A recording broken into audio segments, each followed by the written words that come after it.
जिवंत देखावा, अपेक्षांची बेडी, अपेक्षांची बेडी.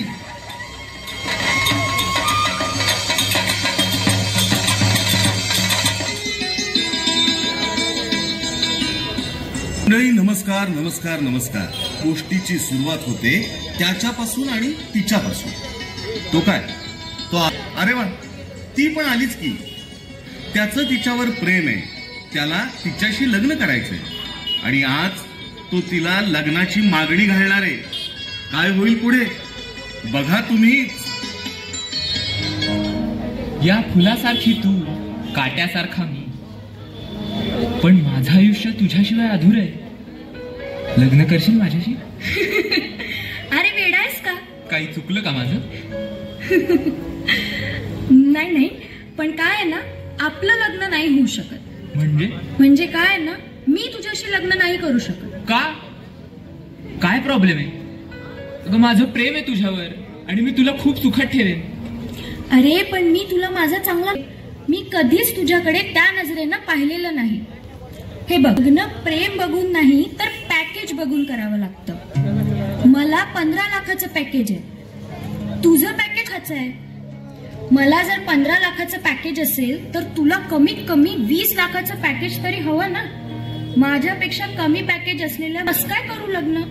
अगं कालच तर मला नवीन जॉबची ऑफर आली आहे. ती कंपनी मला चांगली पोस्ट आणि 50% हाईक पण देते. मग होईल ना तुझ्या पॅकेजची बरोबरी. आणि मी तुझ्या सगळ्या अपेक्षा पूर्ण करीन. तू सांग तर फक्त. माझ्या लग्नाबद्दलच्या अपेक्षा फार वेगळ्या आहेत. स्वतःचं निदान 3-4 BHKचं घर पाहिजे, त्याची आणि माझी स्वतंत्र कार पाहिजे, आणि हो इतका श्रीमंत पाहिजे की डेस्टिनेशन वेडिंग जयपूर किंवा उदयपूर आणि हनीमून इटलीला. आपण दोघं मिळून आपला संसार उभा करूया. तुझी सगळी स्वप्न पूर्ण करू. मला फक्त तुझी साथ हवी. मी प्रॉमिस करतो की या सर्व गोष्टी मी तुला नक्की देईन, पण या गोष्टीसाठी मला थोडा वेळ दे. मला या गोष्टी होतील तोपर्यंत थांबायला वेळ नाहीये. या गोष्टींसाठी थांबण्यापेक्षा या गोष्टी ज्या मुलाकडे आहेत त्याच्याशी लग्न केलेलं काय वाईट. आणि तसंही तू जॉईंट फॅमिलीमध्ये राहतोस आणि मला जॉईंट फॅमिलीमध्ये राहायचे नाही. त्यामुळे हे लग्न होऊ शकत नाही. मी चालले, बाय. आणि परत मला फोन करू नकोस.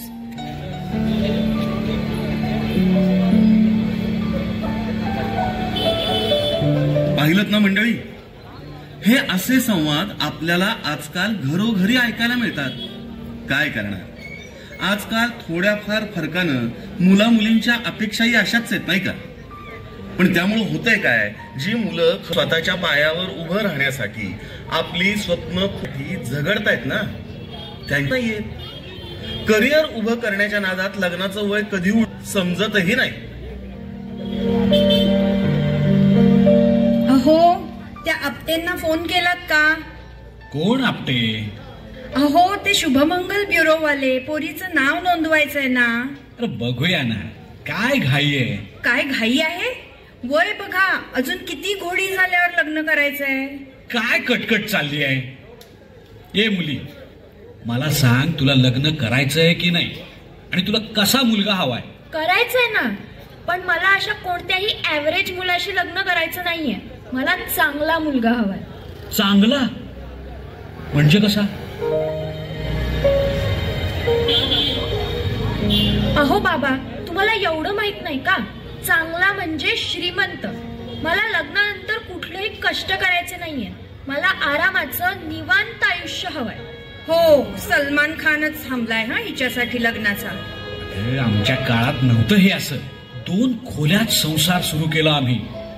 तेव्हा इतक्या वर्षांनी कष्ट करून पैसे साठवून तुझ्यासाठी हा 1 BHK घेऊ शकलोय. तुमचा काय वेगळा होता हो बाबा. काय वेगळं होतं ग? आज हे जे उभं राहिलंय ते आम्ही दोघांनी एकमेकांना साथ देऊन उभं केलंय. सगळं जर त्या पोरानं करायचं असेल तर तू काय तिथे फक्त मिरवायला जाणार आहेस? प्लीज आई, मी पण व्यवस्थित कमवते आणि माझा नवरा श्रीमंत असावा, यात काय चुकीचं आहे? मुलींची हीच अपेक्षा असते. आणि तुम्ही हे जे सांगताय ना, आम्ही कष्टातून उभं केलं वगैरे, तेच मला करायचं नाहीये.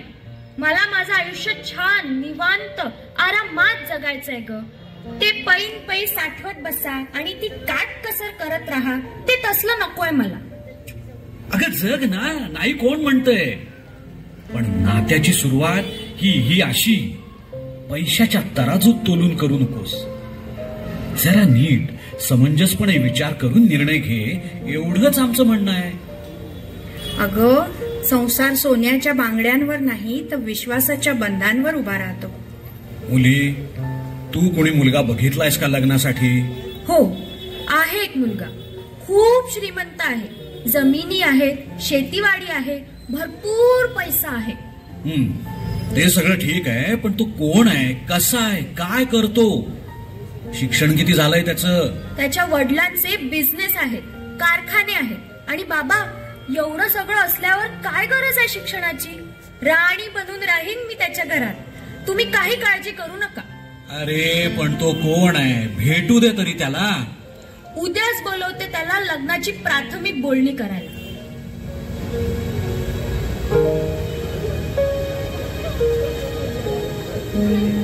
नमस्कार. नमस्कार. रोहन पाटील, माझं नाव रोहन पाटील. कसं आहे, आमच्या घरात मी एकुलता एक आहे. वडिलांच्या कृपेनं घरात पुष्कळ पैसा आहे, गाडी आहे, बांगला आहे, प्रायव्हेट विला पण आहे बरं का. स्वतःचं फार्म हाऊस पण आहे, गावाकडे शेती आहे. आणि हे जे काय आहे ते सगळं वडिलांचं आहे. मला काय फक्त सांभाळायचंय ना आयुष करायची. कसं मी तुमच्या मुलीशी लग्न करायला तयार आहे. हा, पण माझ्या काही अटी आहेत. काय अटी आहेत तुमच्या? मला 20 तोळं सोनं हवं आणि घराच्या आणि बंगल्याच्या फर्निचरचं काम तुम्ही करून द्यायचं. 20 तोळे? अहो, सोन्याचे भाव तरी बघा. 1 लाख रुपये तोळापर्यंत पोचला हे सोनं. 20च तोळं बोललो ना, 50 तुला असं तर नाही बोललो. मस्त चकचकीत प्री वेडिंग शूट झालं पाहिजे, ते पण दुबईला. आणि त्याचा सगळा खर्च तुम्हाला करावा लागेल. कसं आहे, आमचा गोतावळा पण खूप मोठा आहे, आमच्या ओळखी पण भरपूर आहे. आमची प्रतिष्ठा जपण्यासाठी हे लग्न मोठ्या लॉन मध्ये व्हायला हवं. मिनिमम 5,000 लोक असतील लग्नाची. आमची बरं का, तुमच्याकडची वेगळी. आता तुमची मुलगी आमची सून होणार म्हणजे तुमचं घराणं पण आमच्या तोला मोलाचं आहे, हे दिसलं पाहिजे का नाही लोकांना. मेन म्हणजे लग्नाचा आणि बाकीचा सगळा खर्च तुम्ही करायचा. कसं? अहो, पण कसं शक्य आहे, इतकी ऐपत नाही आमची. हो, पण आमची मुलगी चांगली शिकलेली आहे, उच्च शिक्षित आहे, चांगल्या ठिकाणी मोठ्या पोस्टवर जॉबला आहे, चांगला पगार सुद्धा आहे तिला.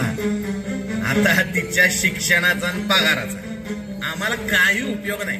शेवटी घरी येऊन तिला चूल आणि मूल एवढंच बघायचंय. ऐपत नसेल तर राहू द्या, आमच्याकडे काय स्थळांची कमी नाही. त्यामुळे सगळ्या अटी मान्य असतील तर मला फोन करा, नाहीतर मग मी दुसरी मुलगी बघतो. किती विचित्र मुलगा आहे हा. हा असा असेल तर त्याची फॅमिली कशी असेल? बघ बाई, जरा विचारपूर्वक निर्णय घे.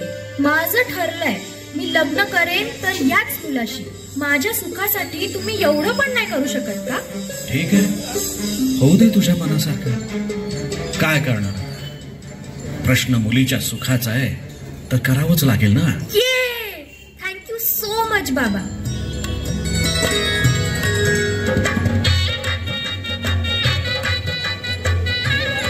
शुभमंगल सावधान. मंडळी, शेवटी आपल्या नायिकेचं तिच्या मनासारख्या जोडीदाराशी लग्न लागलं बरं का. तिच्या सगळ्या अपेक्षा अगदी भरभरून पूर्ण करणारा नवरा तिला मिळाला. त्यांना आता एक गोंडस मुलगी देखील झालीये. सुरुवातीचे गोड गुलाबी दिवस हा म्हणता सरले आणि मग मात्र तिला त्या अल्लादीनच्या दिव्यामागचा राक्षस दिसू लागला. कधी एसी, कधी फ्रीज, तर कधी आयफोन, अशा मुलाच्या मागण्या वाढत होत्या. एकीकडे ती वडिलांकडून त्या पुरवत होती आणि दुसरीकडे त्या वडिलांच्या डोक्यावर कर्जाचे डोंगर चढत होते.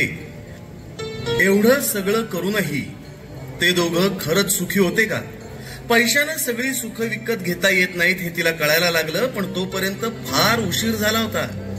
आता दिवाळी आली आणि ऐन दिवाळीत त्यांनी काय डिमांड केली आहे ते तुम्हीच बघा की.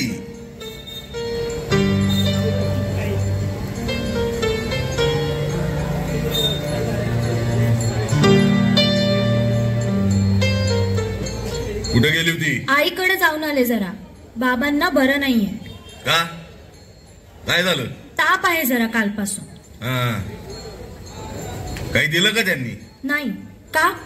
म्हणजे आज पण तू रिकाम्या हातानं परत आली? प्लीज आता पुन्हा सुरू करू नका. ऑलरेडी तुम्ही ज्या ज्या गोष्टी मागितल्यात त्या सर्व गोष्टी त्यांनी पुरवल्यात आपल्या संसारासाठी. अगं आपली पहिली दिवाळी आहे नाही, मग जावयाचा मान नको का? पण सोन्याची चेन तर तुम्ही आधीच मागून घेतली आहे ना त्यांच्याकडून.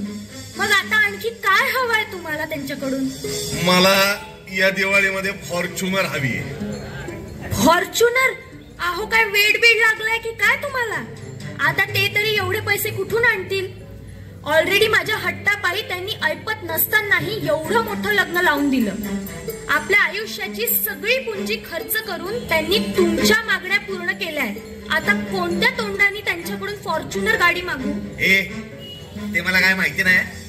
मला फॉर्च्युनर पाहिजे म्हणजे पाहिजे. बास आता, खूप झालं. यापुढे तुम्हाला त्यांच्याकडून फुटकी कवडी देखील मिळणार नाही. अच्छा, असं जर असेल ना तर या घरात फॉर्च्युनर आली तरच तुला जागा असेल, नाहीतर तू आजपासून आमच्यासाठी मेली. तुझं तोंड पण दाखवू नको मला. चल चल चालती हो इथून. अहो काय करताय? ऐका माझं.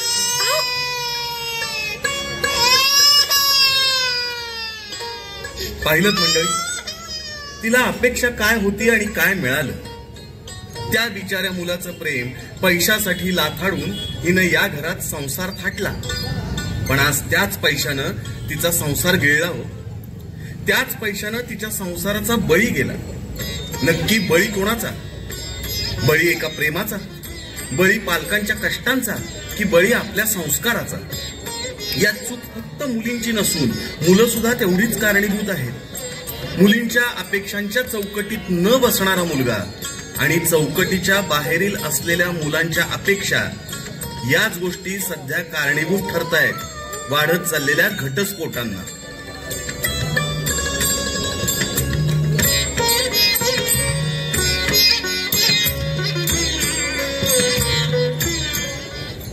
आई, बाबा. काय ग? काय झालं? अगं काही भांडण वगैरे झालं का? तू काही केलंयस का? नेमकं काय झालं? अगं काही सांगशील की नाही गधडे? आत्ताच तर गेली होतीस ना सासरी. काय झालंय? त्याला आता फॉर्च्युनर हवी आहे. पुन्हा तेच? अरे देवा, मी बोलू का त्याच्याशी? हे बघ बाळा, असं रडू नकोस. अगं मी करेन पैशांची व्यवस्था. प्रश्न पैशांचा नाहीये बाबा. आज तुम्ही पैसे द्याल, उद्या ते पुन्हा हेच सगळं करतील. हे बघा, परवा मारलंय त्यांना मला. आज धक्के मारून घराबाहेर काढलंय. हे असं अजून किती दिवस सहन करू मी? त्यामुळे आता मी ठरवलंय, मला परत त्या घरात एक पाऊलही टाकायचं नाहीये.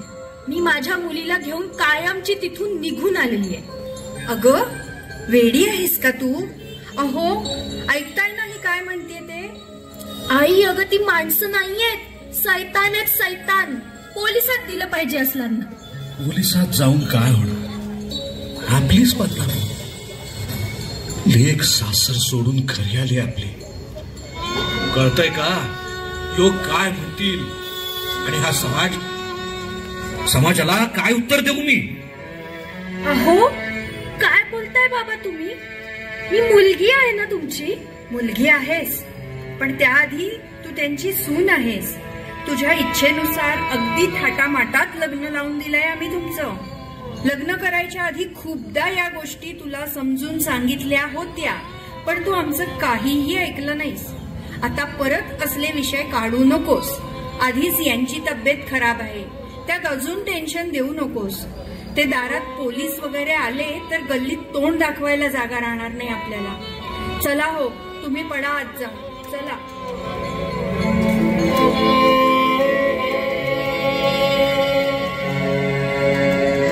आई, बाबा, मोठ्या अपेक्षा घेऊन मी माहेरी निघून आले होते. पण माझ्या माहेरच्यांना लोक काय म्हणतील, समाज काय म्हणेल त्याची जास्त काळजी आहे. मुलींपेक्षाही समाज जास्त प्रिय वाटला त्यांना. अहो, माझं ना सासर राहिलं ना माहेर. चुकलं माझं. श्रीमंतीच्या पैशाच्या लोभाच्या नादात मी इतकी वाहवत गेले की स्वतःचं अस्तित्वच हरवून बसले. जिथे माझे सख्खे आईबाप मला परके झालेत त्या जगात कोणाला आपलं म्हणू मी? नाही नाही, आता या जगात माझं कोणीच उरलं नाही. आयुष्याचा सगळा रंग उडून गेलाय. आता जगून तरी मी काय करायचं? नाही जगायचंय मला. नाही जगायचं. नाही जगायचं.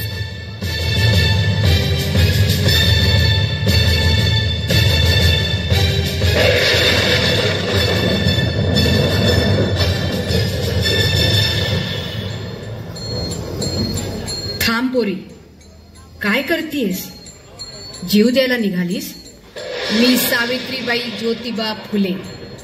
आज इतक्या वर्षांनी पुन्हा एकदा मला यावं लागलं. तुमच्यामुळे. होय, तुमच्या सगळ्यांमुळेच.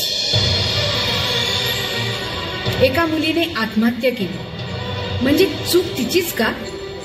नाही, चूक आपली आहे. मी, तुम्ही, आपण सगळे समाज म्हणून दोषी आहोत. आणि म्हणून आम्हाला आमचं कार्य करून गेल्यावरही असं पुन्हा पुन्हा यावं लागतं. ही मुलगी आज स्वतःचा जीव देणार होती. इतकी शिकली सवरलेली मुलगी आजही सासरच्या छळाला कंटाळून आत्महत्या करायचा प्रयत्न करते. त्यावेळी माझ्या, ज्योतिबांच्या, आगरकरांच्या मनाला काय वेदना होत असतील याची जाणीव तरी आहे का तुम्हाला? मुलगी शिकली, प्रगती झाली हे ऐकून आमचा आत्मा सुखावला होता. परंतु मुलगी शिकली, प्रगती करून तिने आत्महत्या करावी हे आम्हाला कदापि मान्य नाही. याचसाठी केला होता का आम्ही मुलींच्या शिक्षणाचा अट्टहास? याचसाठी का आम्ही मुलींच्या शाळा सुरू केल्या? याचसाठी आम्ही एवढे दगडधोंडे, शेणगोळे अंगावर घेतले का हो? लोकांच्या शिव्या सहन केल्या फक्त मुलींना शिकता यावं, स्वतःचं आयुष्य घडवता यावं म्हणून. आणि तू शिक्षण घेऊनही स्वतःचा जीव संपवायला निघालीस. झाशीची राणी लक्ष्मीबाई आठवते का तुला? ती रणांगणात उतरली तेव्हा आपल्या बाळाला पाठीशी बांधून 2 हात केले शत्रूंशी. ती म्हणाली, माझं लेकरू माझी ताकद आहे, ओझं नाही. आणि तू तर आपल्या पोटच्या मुलीला वाऱ्यावर सोडून आत्महत्येला निघाली होतीस. आई जिजाऊ यांनी शिवबाला संस्कार दिले, स्वराज्याचं स्वप्न दिलं. त्यांनी आपल्याला शिकवलं, धन, मान, प्रतिष्ठा हे सगळं तात्पुरतं आहे, पण स्वाभिमान कायमचा असतो. अशी जिजाऊ प्रत्येक मुली मुलाच्या हृदयात असली तर संसारही स्वराज्या इतकाच महान होईल. लग्न म्हणजे पैसा नाही, लग्न म्हणजे प्रेम, आदर, समानता आणि विश्वास. पालक हो, मुलींना हुंड्यासाठी विकू नका. मुलींनो, तुमची किंमत सोन्याने नाही तर शिक्षणाने ठरते. हार मानू नकोस, तुझं कर्तृत्वच तुझा खरा दागिना आहे.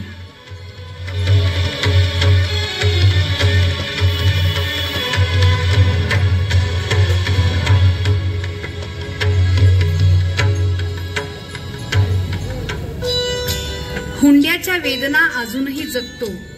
स्त्री शक्तीचा इतिहास आपणच विसरतो. लक्ष्मीबाई जिजाऊंनी दिला स्वाभिमान. आज ही सावित्रीबाई सांगते, उठ, जग बदलून टाकणाऱ्या मुली, तू आहेस महान. मुलांनो, मागण्या करून संसार बांधला जात नाही. प्रेमाने, विश्वासाने, समजुतीने संसार टिकतो. स्त्री म्हणजे कुठलीही वस्तू किंवा खेळणे नाही. स्त्रीला वस्तू नाही तर शक्ती म्हणून ओळखा. स्त्री पुरुष दोघेही जीवनाचा आधार. दोघांचा मिळूनच व्हावा संसार. समानतेतच आहे सुखाचा वास. आदर, प्रेम, विश्वास हाच खरा श्वास. मुला मुलींनो, अजून वेळ गेलेली नाही. सावरा स्वतःला, आपल्या अपेक्षांना आवर घाला. तुम्हाला जे हवंय ते तुमच्या कर्तृत्वावर आणि शिक्षणाने मिळवा. आयुष्य सुंदर आहे ते जगा, सुखानं समाधानानं संसार करा. चला तर मग आज या गणरायाच्या साक्षीने आपण निर्धार करूया, संपूर्ण समाजाला हेवा वाटेल असे आदर्श जोडीदार बनूयात. मंडळानं सादर केलेला जिवंत देखावा अपेक्षांची बेडी